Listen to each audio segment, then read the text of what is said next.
দিল্লি থেকে ফেরার দিনই মমতা বন্দ্যোপাধ্যায়ের কংগ্রেসে যোগ নিয়ে তুমুল জল্পনা। সূত্রের খবর, মমতা বন্দ্যোপাধ্যায়কে কংগ্রেসের সর্বভারতীয় সহসভাপতি পদে এবং অভিষেক বন্দ্যোপাধ্যায়কে সর্বভারতীয় সাধারণ সম্পাদক পদে যোগদানের প্রস্তাব দিয়েছে খোদ সোনিয়া গান্ধী। গুঞ্জন ওঠে অভিষেকের সঙ্গে রাহুল গান্ধীর বৈঠক নিয়েও। সূত্রের খবর, এই জল্পনা বিতর্কের মধ্যেই কলকাতা ফেরেন মমতা। বিমানবন্দরে এ বিষয়ে সাংবাদিকরা প্রশ্ন করলে এড়িয়ে যান তিনি। কংগ্রেসের মূল স্রোতে তৃণমূলে মিশে যাওয়ার প্রসঙ্গে একটাও কথা খরচ করলেন না তৃণমূল সুপ্রিমো। তৃণমূল কংগ্রেস এবং বিধানসভায় নতুন তৃণমূলের তরফে বিভিন্ন প্রতিক্রিয়া মেলে। কংগ্রেসের প্রদেশ সভাপতি শুভঙ্কর সরকারের দাবি, বিজেপির বিরুদ্ধে লড়াইয়ের দম যাদের আছে তাদের সবাইকে রাহুল গান্ধীর নেতৃত্বে কংগ্রেসে স্বাগত।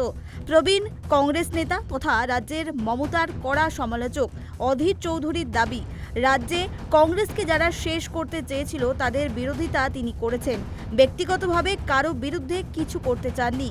তিনি বলেন, মমতা হেরেছেন তাই কংগ্রেস নেতৃত্বের সঙ্গে বারবার দেখা করছেন, না হারলে করতেন না।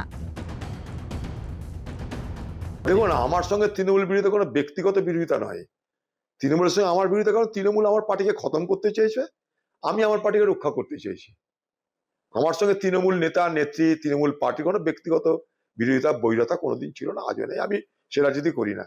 কিন্তু আমি যখন কংগ্রেস করেছি, আমি যখন কংগ্রেস দায়িত্বে ছিলাম, তখন আমি দেখেছি কংগ্রেসটাকে খতম করার চেষ্টা করছে, তাই সেটাকে মোকাবেলা করার চেষ্টা করেছি, কংগ্রেসকে রক্ষা করার চেষ্টা করেছি। এটা আমার রাজনৈতিক ধর্ম বলে মনে করেছি। বাকি এখন কি হচ্ছে না, যে কে কার কাছে আসতে যাচ্ছে তারা জানে। যাদের বিজেপির বিরুদ্ধে লড়ার দম আছে তারাই রাহুল গান্ধীর নেতৃত্বে আসবে। লাগাতার রাহুল গান্ধী আরএসএস বিজেপির বিরুদ্ধে লড়াই করছেন।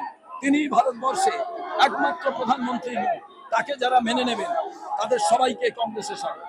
নর্দমার জল যদি পুকুরে পড়ে বা নর্দমার জল গঙ্গায় পড়ে, গঙ্গার পবিত্র জলকেও নষ্ট করে দিয়েছিল।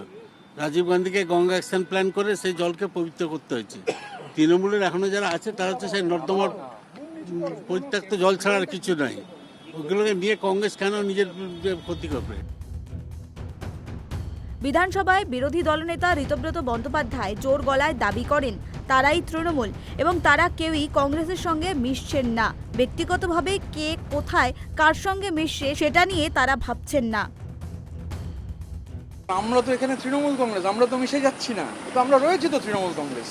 কে কোথায় কার সঙ্গে দেখা করলো আমরা কি যদি মিশে যায় কংগ্রেস আর তৃণমূল, তখন কি হবে আপনাদের? আমরা মিশছি না, আমরা কংগ্রেসের সাথে মিশছি না, দায়িত্ব নিয়ে বলতে পারি। আমাদের পরিষদীয় দল আমরা এবং আমি এমপিদের যাদের সঙ্গে কথা হয়েছে তারাও কংগ্রেসের সঙ্গে মিশছেন না। এটাও আমি তাদেরটা তারা বলবেন, কিন্তু এটা আমি শুনেছি তারাও মিশছেন না।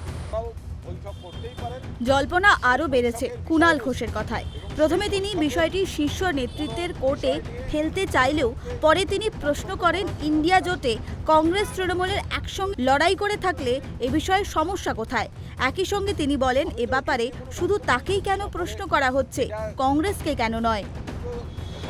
একদিকে কংগ্রেস, অন্যদিকে তৃণমূল কংগ্রেসের সর্বোচ্চ নেতৃত্ব, তারা বৈঠক করেছেন। তার আগের দিন তো বৈঠক হয়েছে, ইন্ডিয়া ব্লকেরও বৈঠক হয়েছে। তো এখন যদি কোনো দ্বিপাক্ষিক বৈঠক হয়ে থাকে, তো সেই দ্বিপাক্ষিক বৈঠক, সেখানে তারা কি আলোচনা করেছেন সেটা নিয়ে এই মুহূর্তে বলার কোনো। এমনি দলটি উঠে গিয়েছে, এবার কংগ্রেসে মিশে যাবে। কংগ্রেস তো আর মিশতে আসছে না। মমতা বন্দ্যোপাধ্যায়ের কংগ্রেসে যোগের সম্ভাবনাকে কটাক্ষ করলেন তাপস রায়। যদি দুবারই রিউনিয়নও হয় তাহলে তো তৃণমূল এমনিও উঠে যাচ্ছে, অমনিও উঠে যাবে। কংগ্রেস তো আর মিশবে না তৃণমূলের সঙ্গে, তৃণমূল মিশবে কংগ্রেস। ফলে সব মিলিয়ে এক নয়া মোড় রাজ্য রাজনীতিতে, নতুন নতুন সমীকরণ এবং টানাপোড়েনের রাজ্যের বিরোধী রাজনৈতিক দল। ফলে আগামীতে নজর থাকবে রাজনীতির রসায়নে। Bureau report, KTV Bangla.